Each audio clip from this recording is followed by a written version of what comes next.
অত্যন্ত নেগলেক্ট করা হয়, অর্থাৎ অবহেলা করা হচ্ছে। আর জাতির নীতি নির্ধারকরা বলে যে শিক্ষা জাতির মেরুদণ্ড, এবং আমরা এদেশকে কোয়ালিটি অ্যান্ড স্ট্যান্ডার্ড এডুকেশনের মাধ্যমে একটা সুন্দর সুশৃঙ্খল জাতি হিসাবে গড়ে তুলব, উন্নত জাতি হিসাবে গড়ে তুলব। কিন্তু শিক্ষকদের যদি অভুক্ত রেখে, শিক্ষকদের যদি পেরেশানিতে রেখে কীভাবে তারা শ্রেণীকক্ষে পাঠদান করবে? আমার ছেলের বাংলা, আমার ছেলের বাংলা, আবু সাইদের বাংলায়, ওয়াসিলের বাংলায় শিক্ষকের উপর হামলা কেন? শিক্ষকের উপর হামলা কেন? ইন্টারিম জবাব চাই।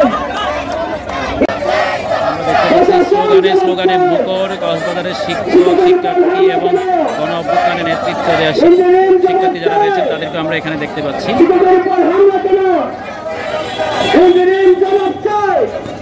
সংহতি সমাবেশ শুরু হয়েছে, তারা আমরা যতটুকু জানতে পেরেছি এখান থেকে তারা জেলা প্রশাসনের কার্যালয়ে তাদের কর্মসূচি সমাপ্ত করবেন।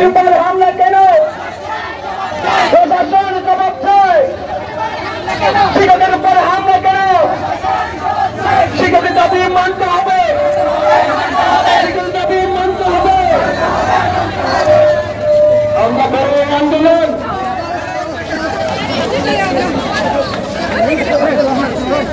আমাদের দাবি, আমাদের দাবি মানতে হবে, মানতে হবে, মানতে হবে, মানতে হবে। হামলা করে আন্দোলন বন্ধ করা যাবে না, হামলা করে আন্দোলন বন্ধ করা যাবে না, গ্রেফতার করে আন্দোলন বন্ধ করা যাবে না, পুলিশ দিয়ে আন্দোলন বন্ধ করা যাবে না, সিয়াসত মেরে আন্দোলন বন্ধ করা যাবে না, সাংগঠন মেরে আন্দোলন বন্ধ করা যাবে না।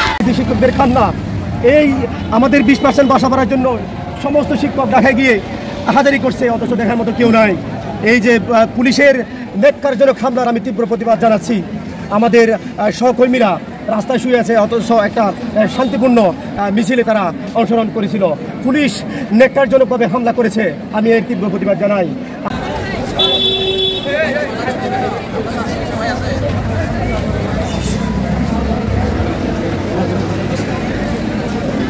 অ্যাকচুয়ালি আমরা এখন দাঁড়িয়ে আছি কক্সবাজার কেন্দ্রীয় শহীদ মিনার। আমরা দেখতে পাচ্ছি শিক্ষক আন্দোলনের প্রতি সংহতি জানিয়ে কক্সবাজার জেলার সকল বেসরকারি স্কুল, কলেজ, মাদ্রাসা শিক্ষক শিক্ষার্থী সংহতি সমাবেশ তারা শহীদ মিনার থেকে পদযাত্রা করে আমরা যতটুকু জানতে পেরেছি কক্সবাজার জেলা প্রশাসকের কার্যালয়ে তারা তাদের কর্মসূচি সমাপ্ত করবেন। এবং সেখানে আমরা দেখতে পাচ্ছি শিক্ষকদের পাশাপাশি শিক্ষার্থীরাও আন্দোলনে যোগ দিয়েছেন, পাশাপাশি এখানে গণ অভ্যুত্থানে যারা নেতৃত্ব দিয়েছেন তাদেরকেও আমরা দেখতে পাচ্ছি সমাজের বিভিন্ন সচেতন মহল যারা আসলে শিক্ষকদের এই ন্যায্য দাবির প্রতি যারা আসলে অবিচল এবং আস্থা রেখেছেন। যেমন আমরা যেটা জানতে পেরেছি শিক্ষকদেরকে 20% তাদের বাড়ি ভাড়া, 1500 টাকা চিকিৎসা ভাতা সহ এবং 75% কর্মচারী কথা বলছে আমার সাথে।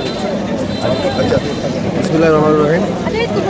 আমরা কক্সবাজার জেলা শহরে অবস্থিত প্রায় প্রতিটি শিক্ষা প্রতিষ্ঠান, স্কুল, মাদ্রাসা এবং কলেজের পক্ষ থেকে আমরা এখানে এসেছি শহীদ মিনারে। আপনারা সকলেই জানেন সারা দেশ জুড়ে আমাদের শিক্ষক কর্মচারীদের আন্দোলন চলছে। আমাদের ন্যায্য দাবি ছিল আমাদের সরকারের প্রতিশ্রুতি অনুযায়ী আমাদের 20% বাড়ি ভাড়া এবং 1500 টাকা চিকিৎসা ভাতা এবং আমাদের কর্মচারীদের জন্য 75% উৎসব ভাতা দাবিতে আমাদের আন্দোলন চলছে। আপনারা সকলে জানেন যে গত প্রায় এক মাস পূর্বে এই সরকারের সম্মানিত দায়িত্বশীল কর্মকর্তাবৃন্দ এবং মাননীয় শিক্ষা উপদেষ্টা মহোদয় সহ সকলেই আমাদেরকে প্রতিশ্রুতি দিয়েছিলেন যে আপনাদের এই ন্যায্য দাবি আমরা অবশ্যই আমলে নিচ্ছি এবং এটা